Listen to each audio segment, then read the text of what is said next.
ನಮಸ್ಕಾರ, ಪ್ರಜಾರಾಜ್ಯ ಕನ್ನಡ ನ್ಯೂಸ್ಗೆ ಸ್ವಾಗತ. ಇಲ್ಲಿ ಸಂಕೇಶ್ವರ ಭಾಗದ ಹಿರಿಯ ಮುಖಂಡರು ತಮ್ಮ ಊರೊಳಗಡೆ ಬಂದು ಭೇಟಿ ಆಗಿರ್ಬೋದು, ಅಥವಾ ರಾಜಕೀಯ ಪರಿಸ್ಥಿತಿ ಇಲ್ಲಿ ಏನೇನು ನಡೆದದ ಒಂದು 3-4 ತಿಂಗಳಲ್ಲಿ ಬಹುತೇಕ ಎಲ್ಲರಿಗೂ ಕೂಡ ಗೊತ್ತಿದ್ದ ವಿಷಯ. ಬಹಳಷ್ಟು ಏರುಪೇರುಗಳು, ಕೆರಳಿಗೆ ಸಹಕಾರಿ ಕಾರ್ಖಾನೆ ಇರ್ಬೋದು, ವಿದ್ಯುತ್ ಸಹಕಾರ ಸಂಘ ಇರ್ಬೋದು, DCC ಬ್ಯಾಂಕ್ ಇರ್ಬೋದು, ಏನೇನು ಆಗ್ಯದ ಅಂತ ತಮಗೆಲ್ಲ ಗೊತ್ತಿದ್ದ ವಿಷಯ. ಯಾಕಂದ್ರೆ ಸುಮಾರು 30 ವರ್ಷಗಳಿಂದ ತಾವೇನು ಅನುಭವಿಸ್ತಾ ಇದ್ದೀವಿ. ಇವತ್ತು ನಾನಾಗಲಿ, ಬಾಲಚಂದ್ರ ಜಾರಕಿಹೊಳಿ ಆಗಲಿ ಇಲ್ಲಿ ಬರಲಿಕ್ಕೆ ಕಾರಣ, ನಾವೇನು ಫಾರಿನ್ದಿಂದ ಬಂದಿಲ್ಲ. ನಾನು ಕೂಡ ಇಲ್ಲಿ ಒಬ್ಬ ಸಂಸದನಾಗಿ ಈ ಭಾಗದಲ್ಲಿ ಕೆಲಸ ಮಾಡಿ, ಅವರು ಕೂಡ ಈ ಜಿಲ್ಲೆಯಲ್ಲಿ ಸುಮಾರು ಸಲ ಮಂತ್ರಿಗಳಾಗಿ ಇದೇ ಬೆಳಗಾವಿ ಜಿಲ್ಲೆಯಲ್ಲಿ ಉದ್ಯೋಗದಲ್ಲಿ ಕೆಲಸ ಮಾಡಿದಂತ ನಮಗೆ ಸಾಕಷ್ಟು ಮುಖಂಡರಾಗಲಿ ಮತ್ತು ಇಲ್ಲಿ ಕಾರ್ಯಕರ್ತರಾಗಲಿ ಅವರ ಒಂದು ಆತ್ಮೀಯ ಅಥವಾ ಆಳವನ್ನು ತೋಡಿಕೊಂಡು ಈ ನಮ್ಮ ಸಹಕಾರಿ ಸಂಘಗಳಲ್ಲಿ ಏನು ಒಂದು ದುರುಪಯೋಗ ಆಗ್ತಾ ಇದೆ, ನಮ್ಮ ಮೇಲೆ ಒಂದು ದುರಂಕಾರ ಆಗ್ತಾ ಇದೆ, ಇದನ್ನು ಬದಲಿಸಿ ಕೊಡಬೇಕಂತ ಒಂದು ಸಂಚಾಲಕ ಮಂಡಳಿ ಸದಸ್ಯರು ಇರ್ಬೋದು ಅಥವಾ ಸಾಕಷ್ಟು ಮುಖಂಡರಿರ್ಬೋದು ಬಂದು ನಮಗೆ ಹೇಳಿದ್ದಾರೆ. ನಾವು ಇಷ್ಟೇ ಹೇಳಿದೆವು, ನಾವು ನಿಮಗೆ ಸಹಾಯ ಸಹಕಾರ ಮಾಡಿ ಆ ಸಂಸ್ಥೆಗಳನ್ನು ಒಳ್ಳೆಯ ರೀತಿಯಲ್ಲಿ ನಡೆಸುವಲ್ಲಿ ಮಾಡಿಕೊಡ್ತೇವೆ. ಹೊರತು ನಾವೇನು ಇಬ್ಬರು ಮಂದಿ ಅಲ್ಲಿ ಬಂದು ಡೈರೆಕ್ಟರ್ ಆಗೋರಿಲ್ಲ ಅಥವಾ ಇಲ್ಲ ರೂಲ್ ಮಾಡೋರಲ್ಲ. ಅದನ್ನು ಮಾತ್ರ ತಾವು ಸ್ಪಷ್ಟ ಮಾಡಬೇಕಾಗಿ. ಯಾಕಂದ್ರೆ ಇವತ್ತು ಹುಕ್ಕೇರಿ ವಿದ್ಯುತ್ ಸಹಕಾರಿ ಸಂಘ ಹುಕ್ಕೇರಿ ತಾಲೂಕಿಗೆ ಮಾತ್ರ ಸೀಮಿತ, ಹಿರಣ್ಯಕೇಶ ಸಹಕಾರಿ ಸಂಘ ಮಾತ್ರ ಚಿಕ್ಕೋಡಿ ಅಥವಾ ಹುಕ್ಕೇರಿಗೆ ಮಾತ್ರ ಸೀಮಿತ ಅದ. ಅದು ಕೆಲವೊಂದು ಚಿಕ್ಕೋಡಿಯಿಂದ ಕೆಲವೊಂದು ಹಳ್ಳಿಗಳು, ಅಲ್ಲಿಂದ ಬಿಟ್ಟು ಬೇರೆದವ್ರು ಹೊರಗೆ ಬರೋಕ್ಕಾಗಲ್ಲ. ಯಾಕಂದ್ರೆ ಅಲ್ಲಿ ಯಾರಾದ್ರೂ ನಿರ್ದೇಶಕರಾದ ನಿಮ್ಮವರ ಆಗ್ತಾರೋ, ನೀವೇ ಆಗ್ತಿದ್ದೀರಿ, ಬಟ್ ಆಡಳಿತ ಮಾತ್ರ ಬದಲಾವಣೆ ಆಗ್ತದೆ. ಇವತ್ತು ಹಿರಣ್ಯಕೇಶ ಸಹಕಾರಿ ಕಾರ್ಖಾನೆಯಲ್ಲಿ ನಾನಾಗಲಿ, ಬಾಲಚಂದ್ರ ಆಗಲಿ, ಬಾಲಚಂದ್ರ ಜಾರಕಿಹೊಳಿ ಅವರಾಗಲಿ ಅಧಿಕಾರವನ್ನು ಏನು ಹಿಂದೆ ಮಾಡ್ತಿದ್ದೇವೆ ಅವಾಗ, ಇವತ್ತು ಮೊದಲನೆಯ ಬದಲಾವಣೆ ಅಂದ್ರೆ ಬಹುತೇಕ ಇನ್ನೂವರೆಗೆ ಯಾರಿಗೂ ಮೆಂಬರ್ ಸಕ್ರಿ ಸಿಗ್ತಿದ್ದ, ಪೂರ್ತಿ ಎಲ್ಲ ಮೆಂಬರ್ ಕೂಡ ಸಕ್ರಿ ಕೊಡುವಂತ ವ್ಯವಸ್ಥೆ. ಎರಡನೇದಾಗಿ ಕಾರ್ಮಿಕರು ಸಾಕಷ್ಟು ಸಲ ಸ್ಟ್ರೈಕ್ ಮಾಡಿ ಕೂಡ ಅವ್ರ ಪೇಮೆಂಟ್ ಯಾವುದೋ ದಾದಿಲ್ಲ ದಿನದಿಂದಾಗ ಆಯಿತು, 7ನೇ ವೇತನವನ್ನು ಕೂಡ ಪ್ರಾರಂಭ ಮಾಡಿ. ಇನ್ನು ಮುಂದಿನ ದಿನಮಾನದಲ್ಲಿ 10,000 ಕೃಷಿಗೆ ಆಗಬೇಕು, 10,000 ದಿವಸಕ್ಕೆ ಕೃಷಿಗೆ ಆಗಬೇಕು, 10 ಲಕ್ಷ ಪೂರ್ತಿ ಕೃಷಿಗೆ ಆಗಬೇಕು, 1.5 ಲಕ್ಷ ದಿವಸಕ್ಕೆ ಇಥೆನಾಲ್ ಪ್ರಾರಂಭ ಆಗಬೇಕು, ಕೋ ಜನರೇಷನ್ 18 ಮೆಗಾವ್ಯಾಟ್ ಇದ್ದು 32 ಮೆಗಾವ್ಯಾಟ್ ಪ್ರಾರಂಭ ಆಗಬೇಕು. ಈ ಪ್ರಕಾರವಾಗಿ ಒಂದು ಯೋಜನೆಯನ್ನು ನಾವು ಮಾಡಿದ್ದೆವು. ಬಹುತೇಕ ಆ ಯೋಜನೆ ಇವತ್ತು ಇರ್ತಕ್ಕಂಥ ಸಂಚಾಲಕ ಮಂಡಳಿ ಸದಸ್ಯರು ಇರ್ಬೋದು, ಭಿನ್ನಾಭಿಪ್ರಾಯ ಬಂದಾಗ ನಾವು ಏನು ಬಿಟ್ಟು ನಂತರ ಇವತ್ತು ಸುಮಾರು ಸದಸ್ಯರಿಗೆ 5 ಲಕ್ಷ ಪರ್ಯಂತ ಆಕ್ಸಿಡೆಂಟಲ್ ಇನ್ಶೂರೆನ್ಸ್ ಕೂಡ ಮಾಡುವ ಪ್ಲಾನ್ ಇತ್ತು. ಇರ್ತಕ್ಕಂಥ ಕಾರ್ಮಿಕರು 2 ಲಕ್ಷ ಹೆಲ್ತ್ ಇನ್ಶೂರೆನ್ಸ್ ಕೊಡುವಂತ ಪ್ಲಾನ್ ಇತ್ತು.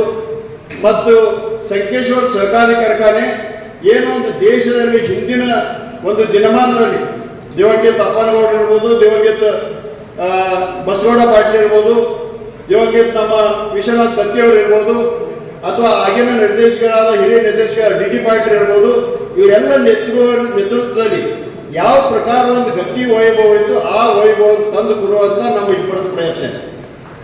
ಅವರು ಸುಮಾರು DC ಬ್ಯಾಂಕ್ನಿಂದ 70-80 ಕೋಟಿ ಅಂತ ಪ್ಲೇಸ್ ಲೋನ್ ಕೊಡಿಸಿ ನಮ್ಮ ಬೀರೇಶ್ವರ ಸಂಸ್ಥೆ 100 ಕೋಟಿ ಕೊಟ್ಟು ಇದೆಲ್ಲ ಪ್ರಾರಂಭ ಮಾಡಿ ಇನ್ನೂ ಕೂಡ 200-300 ಕೋಟಿ ಹಾಕಿ ಒಳ್ಳೆ ರೀತಿಯಿಂದ ಈ ರೈತರಿಗೆ ನ್ಯಾಯ ಕೊಡಿಸುವಂತ ಆಗಬೇಕು.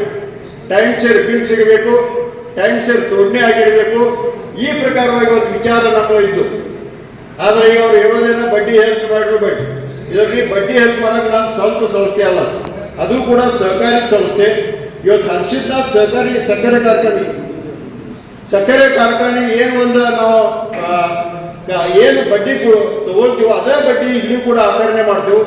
ಸಂಸ್ಥೆಯಲ್ಲಿ ಒಬ್ಬರಿಗೊಂದು ಮಾಡೋದಾದ್ರೆ ಸಹಕಾರಿ ಸಂಸ್ಥೆ ಮುಖಾಂತರ ಇವತ್ತು ಬೀರೇಶ್ವರ ಸಂಸ್ಥೆಗೆ ಇಷ್ಟು ದೊಡ್ಡ ಆಕಾರದಲ್ಲಿ ಬೆಳೆಯೋದ್ರಿಂದ ಇಲ್ಲಿ ಸುಮಾರು ಸಹಕಾರಿ ಸಂಘಟನೆಗಳ ನೆರವಾಗಿ, ಜನರಿಗೆ ನೆರವಾಗಿ ಸಹಾಯ ಸಹಕಾರವನ್ನು ನೀಡ್ತಾ ಬಂದಿದೆ.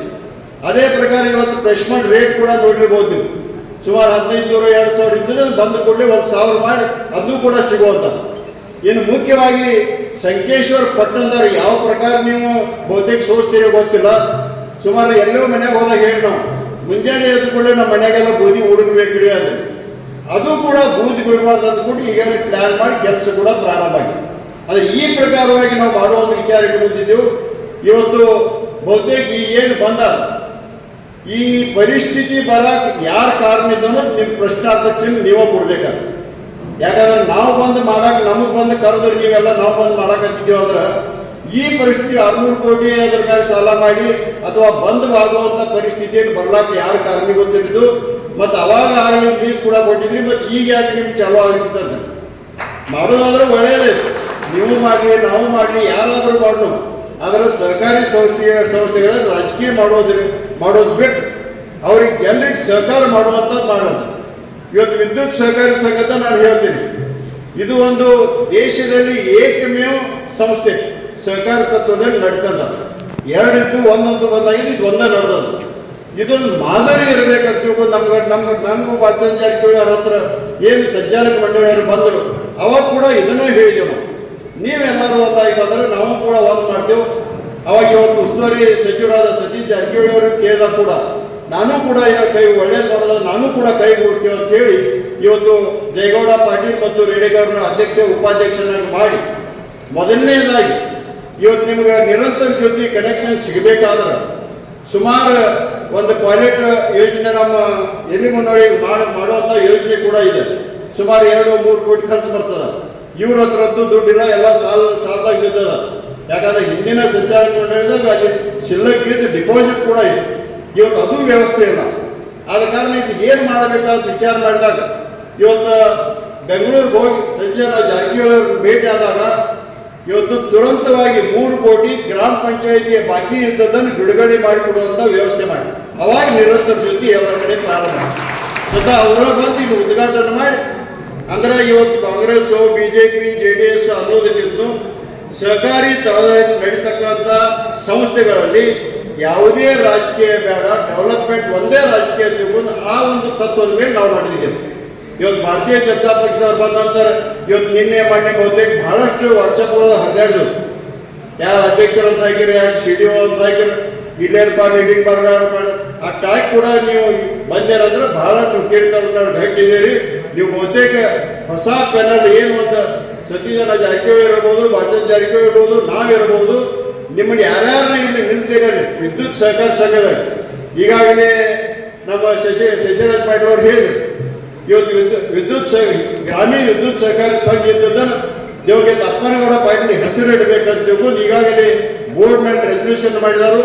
ಇನ್ನು ಬರ್ತಕ್ಕಂಥ ಮುಂದಿನ ದಿನವಾದಲ್ಲಿ ನಿಮ್ಮ ಒಂದು ಜನರಲ್ ಬಾಡಿಯಲ್ಲಿ ಕೂಡ ಬರ್ತದ. ಆ ಜನರಲ್ ಬಾಡಿಯಲ್ಲಿ ಎಲ್ಲರೂ ಪಾಸ್ ಮಾಡಿದ್ರೆ ಅದ್ರ ಹೆಸರು ದೇವಗೆ ಅಪ್ಪನಗೌಡ ಹೆಸರು ಆ ವಿದ್ಯುತ್ ಸಹಕಾರಿ ಸಂಘ ಕೂಡ ಆಗ್ತದೆ. ಅದೇ ರೀತಿ ಇವತ್ತು ಚುನಾವಣೆ, ಮುಂದಿನ ಚುನಾವಣೆ ಈಗಾಗಲೇ ಬಾಚನ್ ಜಾರಕಿಹೊಳಿ ನಾವು ಚರ್ಚೆ ಮಾಡಿದಾಗ ಎಲ್ಲರೂ ಕೂಡ ಹೇಳಿದರು ಈ ಪೆನಲ್ ಹೆಸರು ಏನು ಇಡಬೇಕಂದ್ರೆ ವಿದ್ಯುತ್ ಸಹಕಾರಿ ಸಂಘದ ಹೆಸರು ದಿವಂಗತ ಅಪ್ಪನಗೌಡ ಪಾಟೀಲ್ ಸಹಕಾರ ಪೆನಲ್ ಅಂತ ಇದರಲ್ಲಿ ಇಲೆಕ್ಷನ್ ಆಗಬೇಕಂತ ಹೇಳಿದರು. ಅದು ಕೂಡ ತಾವೆಲ್ಲರೂ ಕೂಡ ಸಹಕಾರ ಮಾಡಬೇಕು. ಯಾಕಂದ್ರೆ ಎಲ್ಲಿಯೂ ಮುಚ್ಚಿ ಮರಿಯಿಂದ ಯಾವುದೋ ಒಂದು ಹಂಚಿಕೆಯಿಂದ ಸಹಕಾರಿ ಸಂಘಗಳಲ್ಲಿ ನೀವು ಎಲ್ಲರೂ ಒಂದಾದ್ರೆ ನಿಮ್ಮ ಸಹಕಾರಿ ಸಂಸ್ಥೆಗಳು ನಿಮ್ಮ ಕೈಯಲ್ಲಿ ಉಳಿತಾವೆ. ನೀವು ಇದ್ದವರ ಆಗಿ ತರ್ತೀರಿ, ನೀವು ಯಾರು ಒಳ್ಳೆ ರೀತಿಯಿಂದ ಮಾಡ್ತಾರ ಆಗಿ ತರ್ತೀರಿ. ಅಥವಾ ಇವತ್ತು TC ಸಿಗಬೇಕಾದ್ರೆ ಏನು ಪರಿಸ್ಥಿತಿ ಇದೆ ನಮ್ಮಲ್ಲಿ ಬಂದಾಗ ಹೇಳ್ತಿದ್ರು, TC ಸಿಗಬೇಕಾದ್ರೆ ತಾಸುಗಟ್ಟಲೆ ನಾವು ಯಾರೋ ಮನೆ ಮುಂದೆ ಹೋಗಿ ನಿಲ್ಲಬೇಕು, ಎಲ್ಲರೂ ಹೊತ್ತಾದ್ರೆ ಊರು ಮಂದಿ ಎಲ್ಲ ಹೋಗಬೇಕು. ಆಮೇಲೆ ಪರ್ಮಿಷನ್ ಸಿಕ್ಕ ನಂತರ ಒಂದು 2 ದಿವಸ 15 ದಿವಸ. ಈಗ ಬರೀ ಒಬ್ಬ ನಮ್ಮ ನಿರ್ದೇಶಕರು ಯಾರೇ ಫೋನ್ ಮಾಡಿ ಫೋನ್ ಮುಖಾಂತರ ನಿಮ್ಮ ಮನೆ ಮುಂದೆ ಬಂದು TCಗಳು ಕೊಡಾಗ ಈ ಪ್ರಕಾರಗಳು ವ್ಯವಸ್ಥೆ. ಇವತ್ತು ಹಿಂದಿನ ಸಿಬ್ಬಂದಿಗಳಿಗೆ ಏನು ಪ್ರಮೋಷನ್ ಕೊಟ್ಟಿದ್ದೇವೆ ಅಂತಂದ್ರೆ ಸರ್ಕಾರ ಬಂದು ದುಡ್ಡು ಆ ಒಂದು ಸಿಬ್ಬಂದಿ ಕೊಡೋದ ತಾವು ಕೂಡ ಗುಣ ಮಾಡಿದಂತ ಉದಾಹರಣೆಗಳು ಇದಾಗಿರ್ಬೋದು. ಅದನ್ನೇ ನಾನು ಭಾಳ ಹೇಳ್ಬಾರ್ದು. ಅಂದ್ರೆ ಇಂಥ ದುರಾಡಳಿತ, ಇಂಥ ದುರುಪಯೋಗ ಮಾಡಿದಾಗ ನೀವು ನೋಡಿದ್ದಾದ್ರೆ ಇವತ್ತು ಇದೇ ಆಡಳಿತ ಮಂಡಳಿ ಮತ್ತೆ ಬೇಕಪ್ಪ ಅಂತ ಇವತ್ತಂತ ಯಾರಿದ್ರೂ ಹೊರಗಿನವ್ರೇನು ಬರಬಾರ್ದು, ನಮ್ಮ ತಾಲೂಕಿನವ್ರು ಇರಬೇಕು, ನಮ್ಮ ಇದರವ್ರು ಬೇಕು. ಹೋಗ್ತೇನೆ ನಾನು ಕೂಡ. ಅದ ನಾನು ಹೇಳಿದ ಪ್ರಕಾರ ನಾವೇನು ಫಾರೆನ್ನಿಂದ ಬಂದಿಲ್ಲ, ಇಲ್ಲಿ ನಿಮ್ಮ ಜೊತೆಗೆ ಇದ್ದವ್ರಿದ್ದೀವು, ಇರೋರಿದ್ದೀವು, ನಿಮಗೆ ಸಹಕಾರ ಮಾಡ್ಲಿಕ್ಕೆ ಬಂದೇ ಹೊರತು ನಾವೇನು ಆಳ್ಲಿಕ್ಕೆ ಬಂದಿರಲಿಲ್ಲ. ನಿಮ್ಮ ಜೊತೆ ಇದ್ದವ್ರು, ನಿಮ್ಮ ರೈತರು, ನಿಮ್ಮ ಮೆಂಬರ್ ನೀವೇ ಆಳ್ತಿರ್ತೀವಿ. ಅಲ್ಲಿ ಕಷ್ಟ ಬಂದಾಗ ನಾವು ಸಹಕಾರ ಮಾಡಕ್ಕೆ ಮಾತಾಡಿರ್ತೀವಿ. ಯಾವುದೇ ಪರಿಸ್ಥಿತಿಯಲ್ಲಿ ಈ ವಿದ್ಯುತ್ ಸಹಕಾರ ಸಂಘ ಉನ್ನತ ಮಟ್ಟಕ್ಕೆ ಹೋಗಬೇಕು. ಏನ್ ದೇಶದಲ್ಲಿ ಏಕೈಕ ಒಂದೇ ಸಂಸ್ಥಾ ಇದೆ, ಇದರ ಹೆಸರುವಾಸಿ ಆಗಬೇಕು, ಇದು ಒಳ್ಳೆಯ ರೀತಿ ನಡೆಸಬೇಕಾದ್ರೆ ಇದು ಎಲ್ಲರೂ ಕೂಡ ಸಹಕಾರ ಆಗಬೇಕು. ಅದೇ ಪ್ರಕಾರ ನೀವು DCC ಬ್ಯಾಂಕ್ ಕೂಡ ನೋಡಿರ್ಬೋದು. ಇವತ್ತು ಸುಮಾರು ದಿವಸದಿಂದ ಅಧ್ಯಕ್ಷಗಿರಿ ವಹಿಸಿದಂಥವರು ಇವತ್ತು ನಿರ್ದೇಶಕರಾಗಿ ಒಂದು ಕೆಲಸ ಮಾಡ್ತಾ ಇದ್ದಾರೆ. ಹುಕ್ಕೇರಿ ಭಾಗದಲ್ಲಿ ಬಹುತೇಕ ನೀವೆಲ್ಲ ಫ್ಯಾಕ್ಟ್ರಿ ಅವ್ರ ಕಡೆ ಅದ, ವಿದ್ಯುತ್ ಸಹಕಾರ ಸಂಘ ಅವ್ರ ಕಡೆ, DCC ಬ್ಯಾಂಕ್ ಅದ, ನಮ್ಮ PKP ಸೊಸೈಟಿ ಅವರ ಏನ್ ಫೇರ್ಮಾಡ್ ಮಾಡೋದು ಹೆಂಗಪ್ಪ ಅಂತ ಚಿಂತೆ ಮಾಡ್ತಿರ್ಬೇಕು. ನೀವು ಅದನ್ನು ಚಿಂತೆ ಮಾಡಬೇಡ, ಅದನ್ನು ಕೂಡ ನಾವು ಸಹಕಾರ ಮಾಡ್ತೀವಿ. ನಾವು ಇದ್ರೂ ಅದೇವಲ್ಲ, ನೀವೆಲ್ಲೂ ಕಾಳಜಿ ಮಾಡ್ತಕ್ಕಂಥ ಯಾವ ಸಂಸ್ಥೆಯವ್ರಿಗೆ ಏನೇ ಅರ್ಪಣೆ ಬಂದ್ರೆ ಕೂಡ ಡಿಸ್ಟ್ರಿಕ್ಟ್ ಕೋಆಪರೇಟಿವ್ ಬ್ಯಾಂಕ್ ಅದ ನಮ್ಮ ನಿರ್ದೇಶಕರಿಗೆ ಹೋಗ್ಬೇಕನ್ನೋದು ಯಾವಾಗೂ ಕೂಡ ನಿಮ್ಗೆ ಅನ್ಸೋದಿಲ್ಲ. ಅಥವಾ ಅದನ್ನು ಕೂಡ ಚುನಾವಣೆ ಮಾಡಿ ನೀವು ಯಾರಾದ್ರೂ ಕ್ಯಾಂಡಿಡೇಟ್ ಕೊಟ್ಟರೆ ನೀವು ಆರಿಸ್ಕೊತೀರಂತ ನಾನು ಇದ್ದು ಹೇಳ್ತೇನೆ. ಅದನ್ನೇ ವಿಚಾರ ಮಾಡೋ ಕಾರಣ ಆದ ಕಾರಣ PKP ಸೊಸೈಟಿ ಇರ್ಬೋದು, ಅಥವಾ ಹಿರಣ್ಯ ಸಹಕಾರ ಸಂಘದ ಸದಸ್ಯರು ಇರ್ಬೋದು, ಅಥವಾ ವಿದ್ಯುತ್ ಸಹಕಾರ ಸಂಘದ ಸದಸ್ಯರು ಈ ಹುಕ್ಕೇರಿ ಭಾಗದಲ್ಲಿ ವ್ಯವಸ್ಥಿತವಾಗಿ ಎಲ್ಲ ಆಗಬೇಕಾದ್ರೆ ಇವತ್ತು ಹೊಸ ಒಂದು ಪ್ಯಾನಲ್ ಇವತ್ತು ಬಾಲಚಂದ್ರ ಜಾರಕಿಹೊಳಿ ಇರ್ಬೋದು, ನಾವಿರ್ಬೋದು, ಸಚಿವ ಜಾರಕಿಹೊಳಿ ಇರ್ಬೋದು, ಎಲ್ಲರ ನೇತೃತ್ವದಲ್ಲಿ, ಯಾಕಂದ್ರೆ ಅವರ ಬಗ್ಗೆ ನಾಂದೇ ಹೇಳಿದ್ರೆ ನೋಡಿರ್ಬೋದು, ಸಹಕಾರ ಸಂಘದಲ್ಲಿ ಯಾವುದೋ ಒಂದು ಪಕ್ಷಪಾತ ಇರೋದು ನಾವರೆಯಲ್ಲಿ ಇದಾವೆ. ಆದ್ರೆ ನಾವು ಮಾತ್ರ ನೀವು ಪಕ್ಷಪಾತ ಕಾಣಿಸ್ತದ, ನೀವು ಮಾತ್ರ ಏನ್ ಬೇಕಾದ್ ಮಾಡ್ಬೋದು, ಇನ್ನೂವರೆಗೆ ಮಾಡ್ಬೋದು ಬಂದೆ. ಈಗ ಏನೋ ಜನ ಸ್ವಲ್ಪ ಎಚ್ಚರಿಕೆ ಆಗ್ಯದ ಅಂತ ಅನಿಸ್ತದ. ನಾವು ಹುಕ್ಕೇರಿ ತಾಲೂಕಿನ ಬಹುತೇಕ ಬಹಳಷ್ಟು ಎಚ್ಚರಿಕೆ ಆಗಿದ್ದೀರಿ, ನಮ್ಮ ಜೊತೆಗಿರ್ತೀವಿ. ಆದ ಕಾರಣ ಹೆಚ್ಚಿಗೆ ಏನು ಹೇಳಿದಾನ, ಸುಮಾರು 62 ಹಳ್ಳಿಗಳಿಗೆ ಒಂದೊಂದು 42 ಕೋಳುಗಳನ್ನು ಹಾಕುವವರೆಗೆ 748 ಮನೆಗಳಿಗೆ ಕೆಲಸ ಪ್ರಾರಂಭ ಆಗಿದೆ. ಈಗಾಗಲೇ 1 ಅಥವಾ 2 ಕೋಲ್ ಹಾಕಿದ್ರು. ಯಾಕಂದ್ರೆ ಇಂಥ 30 ವರ್ಷ ಅದನ್ನು ಮಾಡಿದ್ದೀರ. ನಾವು ಭೇಟಿ ಆದಾಗ ನಮ್ಗೆ ಈ ಮಂಡಳಿ ಎಲ್ಲ ಬಂದಾಗ ಹೇಳ್ತಿದ್ದೇವೆ ನಾವು, ಚಿಕ್ಕೋಡಿ ನಿಪ್ಪಾಣಿ ಈಗಾಗಲೇ ನಿರಂತರ ಆಗಿ ಹರಿಮಾತಾ ಇದೆ. ನಿಮ್ಮಲ್ಲಿ ಸಹಕಾರಿ ಸಂಸ್ಥೆ ಯಾಕೆ ಆಗಿಲ್ಲಪ್ಪ ಅಂತ ವಿಚಾರ ಮಾಡ್ತೀವಿ. ಅವ್ರು ವಿಚಾರ ತೆಗಿ ಹೇಳ್ಕೊತಿದ್ರು.